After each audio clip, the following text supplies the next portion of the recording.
अगर आपको हॉरर कहानियाँ पसंद है तो हमारे चैनल को सब्सक्राइब करके बेल आइकॉन ऑल नोटिफिकेशन पर सेट कर लीजिए। रौनकपुर गांव में कुछ ही दिनों में उस खूनी वधू ने आतंक मचाया था और हाल ही में उसने दो शादीशुदा जोड़ों को मौत की नींद सुलाई थी। रौनकपुर गांव के सब लोगों की जान कुछ खतरे में नहीं थी, क्योंकि उन लोगों को पता था कि खूनी वधू कब बाहर निकलती है और वो कब गायब हो जाती है। लेकिन जो अनजान लोग उस गांव में कदम रखते हैं, उन लोगों को वो खूनी वधू मौत के घाट उतरती थी। इसी की वजह से रौनकपुर गांव के सरपंच गणपत राव बहुत ही ज़्यादा चिंता में थे, क्योंकि गणपत राव को किसी भी हाल में उस खूनी वधू को रौनकपुर गांव से हमेशा हमेशा के लिए बाहर भगाना था। इसलिए उन्होंने एक तांत्रिक बाबा को उस गांव में बुलाया। उस तांत्रिक का नाम था बाबा त्रिलोक और वो एक सिद्ध साधु थे। कुछ दिनों के बाद वो तांत्रिक बाबा अकेले ही रौनकपुर गांव में आ गए थे। उस वक्त रात के 12 बज चुके थे और तांत्रिक बाबा उसी गांव के बाहर सड़क पर अकेले घूम रहे थे। उन्हें जल्द से जल्द खूनी वधू को ढूंढना था, लेकिन बहुत देर तक वो खूनी वधू आसपास कहीं भी नहीं दिखाई दे रही थी। लेकिन कुछ देर बाद तांत्रिक बाबा के सामने एक लड़की आ गई। उसको देखकर तांत्रिक बाबा ने झट से कहा, आ गई तुम, मुझे पता था आज तुम जरूर आओगी। चलो अब अपने असली रूप में आ जाओ। खूनी वधू के ये किस लड़की के रूप में आई हो तुम? इस पर उस लड़की ने कहा, हाँ मैं खूनी वधू हूँ और मुझे असली रूप में आने की कोई ज़रूरत नहीं है। तुम्हें हराने के लिए मेरा यही रूप काफ़ी है।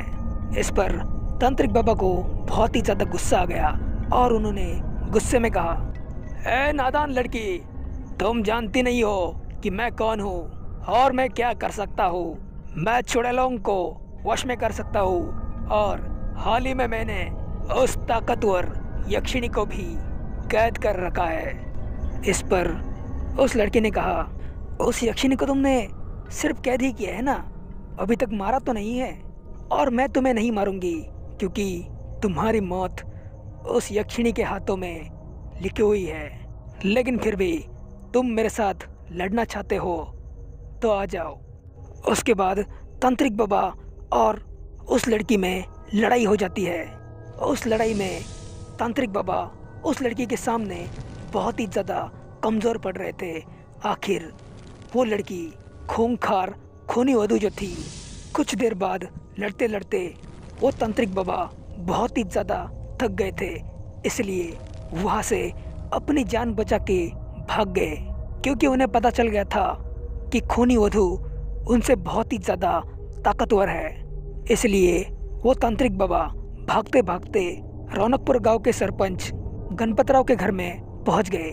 तांत्रिक बाबा को देखकर गणपत राव ने कहा, ए तांत्रिक, क्या तुमने उस खूनी वधू को भगाया? इस पर तांत्रिक बाबा ने कहा, नहीं, मैं तो उसका कुछ भी नहीं कर सकता, वो तो मुझसे भी ताकतवर है। अच्छा हुआ कि मैं अपनी जान बचा के वहाँ से भाग गया। इस पर गणपत राव ने कहा, क्या तांत्रिक, तुझसे एक काम भी ठीक से नहीं होता? और कब तक हम उस खूनी वधू से डर डर के जिए? हमें भी आज़ादी चाहिए।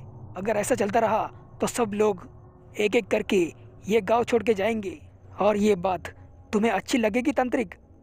इस पर तांत्रिक बाबा ने कहा, देखो गणपत, मुझे थोड़ा सा वक्त दो।